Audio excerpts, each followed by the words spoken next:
थे। चित्रसेन की स्त्री का नाम मालिनी था। मालिनी से एक कन्या उत्पन्न हुई थी जो पुष्पवंती के नाम से विख्यात थी। पुष्पदंत गंधर्व के एक पुत्र था जिसको लोग माल्यवान कहते थे। माल्यवान पुष्पवंती के रूप पर अत्यंत मोहित था।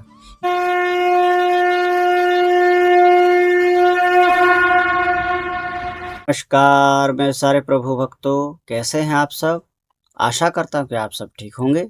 तो मैं हूँ राहुल पांडे और आपके अपने YouTube चैनल राहुल पांडे जय श्री कृष्ण में आप सभी का फिर से एक बार स्वागत है। तो आइए बिना देरी के वीडियो को शुरू करते हैं। माघ मास शुक्ल पक्ष की जया एकादशी का महात्म्य। युधिष्ठिर ने पूछा, हे भगवान, आपने माघ मास के कृष्ण पक्ष की षठतीला एकादशी का वर्णन किया है। अब आप कृपा करके यह बताइए कि शुक्ल पक्ष में कौन सी एकादशी होती है, उसकी विधि क्या है तथा उसमें किस देवता का पूजन किया जाता है। भगवान श्री कृष्ण बोले, हे राजेंद्र, बतलाता हूँ, ध्यान से सुनो। माघ मास के शुक्ल पक्ष में जो एकादशी होती है उसका नाम जया है। वह सब पापों को हरने वाली उत्तम तिथि है। पवित्र होने के साथ ही पापों का नाश करने वाली है तथा मनुष्यों को भोग और मोक्ष प्रदान करती है। इतना ही नहीं, वह ब्रह्म हत्या जैसे पाप तथा पिशाचत्व का भी विनाश करने वाली है। इसका व्रत करने पर मनुष्यों को कभी प्रेत योनि में नहीं जाना पड़ता। इसलिए राजन, प्रयत्न पूर्वक जया नाम की एकादशी का व्रत करना चाहिए। एक समय की बात है, स्वर्गलोक में देवराज इंद्र राज करते थे। देवगण पारिजात वृक्षों से भरे हुए नंदन वन में अप्सराओं के साथ विहार कर रहे थे। 50 करोड़ गंधर्वों के नायक देवराज इंद्र ने स्वेच्छानुसार वन में विहार करते हुए बड़े हर्ष के साथ नृत्य का आयोजन किया। उसमें गंधर्व गान कर रहे थे, जिनमें पुष्पदंत, चित्रसेन तथा उसका पुत्र ये तीनों प्रधान थे। चित्रसेन की स्त्री का नाम मालिनी था। मालिनी से एक कन्या उत्पन्न हुई थी जो पुष्पवंती के नाम से विख्यात थी। पुष्पदंत गंधर्व के एक पुत्र था जिसको लोग माल्यवान कहते थे। माल्यवान पुष्पवंती के रूप पर अत्यंत मोहित था। ये दोनों भी इंद्र के संतोषार्थ नृत्य करने के लिए आए थे। इन दोनों का गान हो रहा था। इनके साथ अप्सराएं भी थी। परस्पर अनुराग के कारण ये दोनों मोह के वशीभूत हो गए।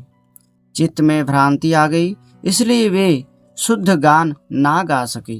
कभी ताल भंग हो जाता और कभी गीत बंद हो जाता था। इंद्र ने इस प्रमाद पर विचार किया और इसमें अपना अपमान समझकर वे कुपित हो गए। अतः इन दोनों को शाप देते हुए बोले, ओ मूर्खों, तुम दोनों को धिक्कार है।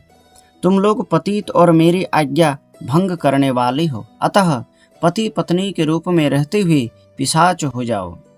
इंद्र के इस प्रकार शाप देने पर इन दोनों के मन में बड़ा दुख हुआ। वे हिमालय पर्वत पर चले गए और पिशाच योनि को पाकर भयंकर दुख भोगने लगे।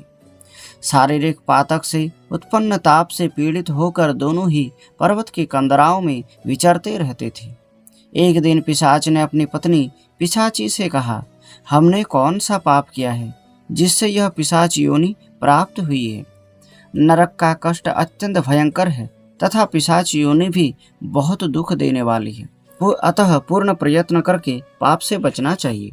इस प्रकार चिंतामग्न होकर वे दोनों दुख के कारण सूखते जा रहे थे। देवी योग से उन्हें माघ मास की एकादशी तिथि प्राप्त हो गई। जया नाम से विख्यात तिथि, जो सब तिथियों में उत्तम माना जाता है, उस दिन उन दोनों ने सब प्रकार के आहार त्याग दिए। जलपान तक नहीं किया, किसी जीव की हिंसा नहीं की, यहाँ तक कि फल भी नहीं खाया। निरंतर दुख से युक्त होकर वे एक पीपल के समीप बैठे रहे। सूर्यास्त हो गया। उनके प्राण लेने वाली भयंकर रात उपस्थित हो गई। उन्हें नींद नहीं आई। वे रति या और कोई सुख भी नहीं पा सके। सूर्योदय हुआ। द्वादशी का दिन आया। उन पिशाचों के द्वारा जया के उत्तम व्रत का पालन हो गया। उन्होंने रात में जागरण भी किया था। उस व्रत के प्रभाव से तथा भगवान विष्णु की शक्ति से उन दोनों की पिशाचता दूर हो गई। पुष्पवंती और माल्यवान अपने पूर्व रूप में आ गए। उनके हृदय में वही पुराना स्नेह उमड़ रहा था।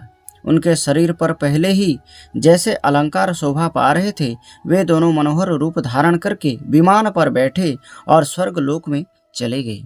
वहां देवराज इंद्र के सामने जाकर दोनों ने बड़ी प्रसन्नता के साथ उन्हें प्रणाम किया। उन्हें इस रूप में उपस्थित देखकर इंद्र को बड़ा विस्मय हुआ। उन्होंने पूछा, बताओ किस पुण्य के प्रभाव से तुम दोनों का पिशाचत्व दूर हुआ? तुम मेरे शाप को प्राप्त हो चुके थे, फिर किस देवता ने तुम्हें उससे छुटकारा दिलाया है? माल्यवान बोला, हे स्वामीन, भगवान वासुदेव की कृपा तथा जया नामक एकादशी के व्रत से हमारी पिशाचता दूर हुई है। इंद्र ने कहा, तो अब तुम दोनों मेरे कहने से सुधापान करो। जो लोग एकादशी के व्रत में तत्पर और भगवान श्री कृष्ण के शरणागत होते हैं, वे हमारे भी पूजनीय हैं। भगवान श्री कृष्ण कहते हैं, राजन, इस कारण एकादशी का व्रत करना चाहिए।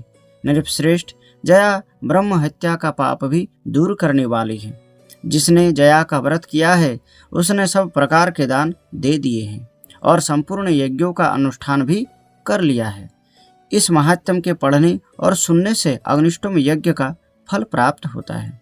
अगर ये वीडियो आप लोगों को अच्छा लगा हो तो कृपया करके वीडियो को एक लाइक अवश्य दें, और चैनल पर अगर नए आए हैं, पहली बार आए हैं, तो चैनल को सब्सक्राइब करके बेल आइकन को प्रेस करके ऑल कर दें, ताकि इसी तरह के वीडियो का नोटिफिकेशन हर बार सबसे पहले आपको मिल जाए। तो मिलते हैं आपसे नेक्स्ट वीडियो में, तब तक अपना ख्याल रखिएगा।